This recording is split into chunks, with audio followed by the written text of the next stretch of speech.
मेष राशी ही सूर्याच्या सर्वात भाग्यशाली राशीपैकी एक. पण जेव्हा सूर्य मकर राशीत प्रवेश करतो, तेव्हा सूर्याच्या ऊर्जेचा प्रभाव हा पृथ्वीवर, निसर्गावर, सृष्टीवर तसंच आपल्या मानवी जीवनावर सुद्धा पडतो. जेव्हा सूर्य हा दक्षिणेकडे मार्गस्थ असतो, म्हणजेच पितृमार्गे, पितृयान, त्याला दक्षिणायन असं म्हणतात. पण आता सूर्याचा प्रवास हा उत्तर दिशेकडे सुरू झालेला आहे, म्हणजेच देवमार्गे सुरू झालेला आहे, देवयान. आणि म्हणून त्याला उत्तरायण असं म्हणतात. आणि हाच तो काळ आहे जेव्हा आपल्या मनात इच्छा, आकांक्षा, चैतन्य, आनंद, महत्वाकांक्षा यांचा भाव निर्माण होतो. असं म्हणतात आपलं शरीर हे पंचतत्वांनी बनलेलं आहे. मग या निसर्गामधून उत्पन्न झालेल्या ज्या भाज्या आहेत त्याची एक मिक्स भाजी करायची, बाजरीची भाकरी, तोप, आणि आपल्या या शरीराला पोषक आहार तत्व द्यायचं.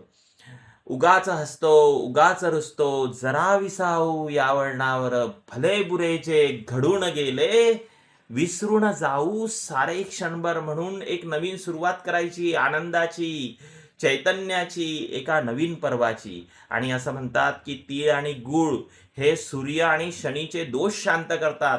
म्हणूनच तिळगुळ घ्या आणि गोड गोड बोला. तुम्हा सर्वांना भोगीच्या आणि मकर संक्रांतीच्या खूप खूप शुभेच्छा. सुख, शांती, समाधान, आनंद तुमच्या जीवनात येवो, माझ्या सुद्धा जीवनात येवो. आपण ईश्वराकडे प्रार्थना करूया. धन्यवाद.